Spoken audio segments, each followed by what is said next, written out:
Esse é um trabalho da disciplina de Fundamentos de Banco de Dados da URGS. Eu sou Augusto e a minha colega Luíne, e a gente vai falar um pouco sobre modificação de esquemas relacionais. Bom, o que é um banco de dados relacional? Basicamente, é um banco de dados que permite incluir ligações entre esses dados.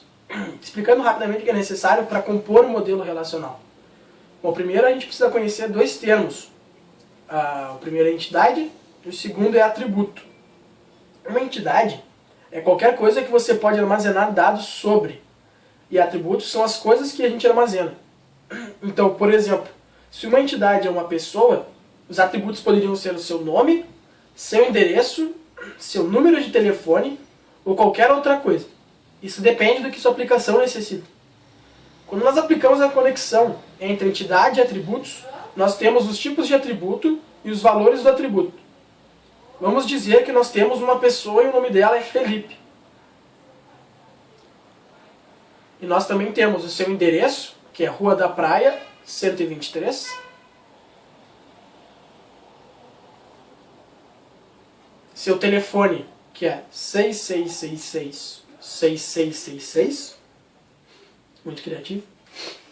Seu nome de usuário, que é Felipe Smith, Felipe.Smith. E aqui nós temos o conjunto de atributos da nossa tabela, que são nome, endereço, telefone e nome de usuário. Nós podemos fazer a conexão entre esses dados. Então, o nome é Felipe, o nome de usuário é Felipe.Smith, o endereço é Rua da Praia 123 e o telefone é esse monte de 6 aí. Isso é guardado em tabelas, o que é exatamente o que a gente faz em esquemas relacionais. Uma tabelinha mais ou menos assim. O que gera necessidade de modificar um banco? Bom, pode ser por acréscimo de funcionalidade ou uma refatoração no banco. Então, primeiro vamos falar sobre acréscimos de funcionalidade. Agora que a gente já conhece a ideia de que do que é um banco de dados relacional, vamos supor a seguinte situação. A gente tem uma aplicação que faz a venda de eletrônicos e necessita ter acesso a todos os dados sobre os quais falamos anteriormente. Porém, o cliente pediu uma nova funcionalidade, que é a de realizar uma compra rápida. Assim, o usuário pode definir um cartão de crédito e nas próximas compras, com um clique, todo o processo de compra já é realizado. Aí vem a seguinte dúvida. O que deve ser feito para implementar a nova funcionalidade? E é nesse momento que surge a necessidade de a gente fazer uma modificação no banco de dados. A partir de convenções, pode-se determinar o que é necessário. Eu preciso criar uma tabela? Eu tenho que modificar uma tabela que já existe?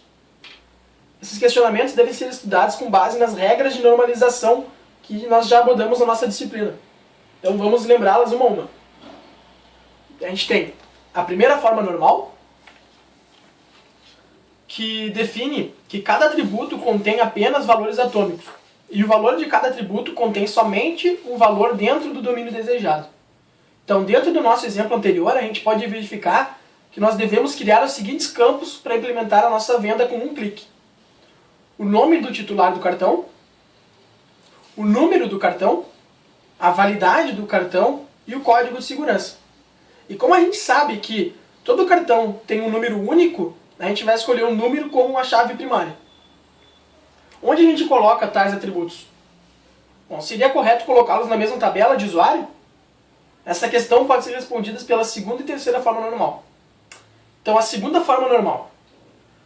A gente sabe que a tabela está na segunda forma normal se ela está respeitando a primeira forma normal e se todo atributo secundário é dependente de toda a chave candidata. Ou seja, se uma coluna depende de apenas uma parte da chave concatenada, a tabela não estará respeitando a segunda forma normal. A terceira forma normal. Ela diz que todo atributo não primário da tabela precisa ser dependente da chave primária. Então, não deve haver um atributo primário determinado por outro atributo não primário. Então, nosso objetivo é sempre diminuir a redundância de dados, decompondo as tabelas em outras menores sem perder informações. Então, tendo em vista os conceitos que a gente já viu, a gente pode concluir que deve ser criada uma tabela para os novos dados, na seguinte forma. Então tem ali dados bancários, nome, número, código de segurança, validade e usuário ID. E aí então a nossa chave primária fica sublinhada. Mas como que a gente cria essa tabela no nosso banco de dados? Então existem comandos específicos no SQL para fazer isso. Então no caso da criação da tabela, a gente vai usar o comando createTable. E aí funciona então, createTable, nome da tabela, dados bancários, abre parênteses. Aí vai lá, nome, número, código de segurança, validade, usuário, blá blá blá blá blá.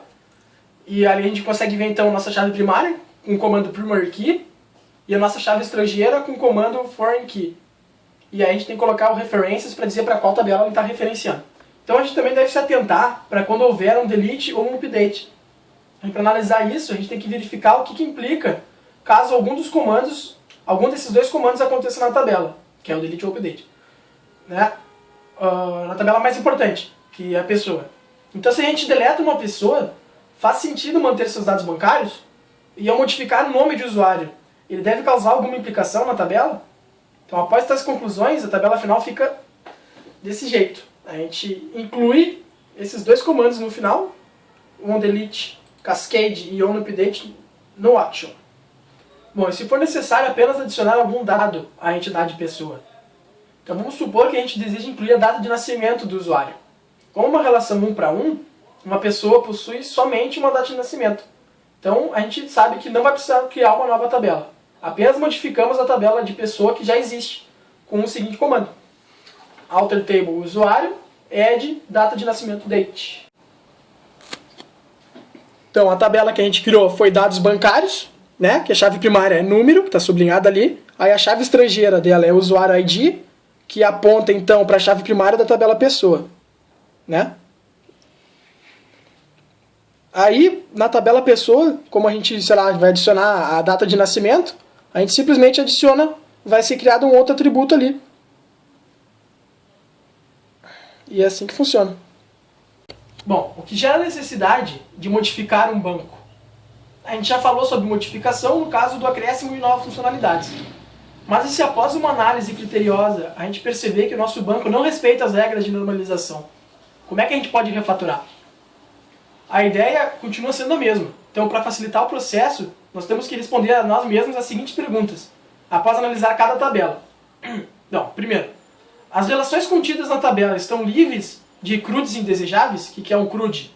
Né? É o Create, Read, Update e Delete. 2. As reestruturações após inclusões de novos atributos serão mínimas? E 3. O modelo está sendo bastante informativo para os usuários? Caso alguma dessas perguntas tenha uma resposta negativa, a gente precisa considerar reformular a sua tabela de acordo com a normalização. Os comandos para criar ou alterar a tabela serão os mesmos mencionados anteriormente, bastando adaptá-los para o seu caso. Então, finalizando o vídeo, vamos falar um pouco sobre algumas conclusões que a gente chegou após a nossa pesquisa pelo conteúdo. Então, primeiro, ainda na fase do projeto, ou em caso de refatoração, veja se o esquema relacional não irá desfavorecer o projeto como um todo. Então pergunte-se o seguinte: nas consultas, existirá necessidade de se realizar um número excessivo de joins ou joins recursivos? A aplicação sofrerá mudanças muito frequentemente? As consultas estão lentas apesar dos sucessivos tunings, as melhorias, né, no hardware ou no software? Ou para melhorar o desempenho, você terá que utilizar dados pré-computados? Bom, quando tu tiver sucessivas respostas afirmativas, é importante passar a considerar o modelo não relacional. 2. Quando existe modificação, a consistência dos dados mais complexos deverá ser sempre realizada dentro da aplicação e não do banco de dados.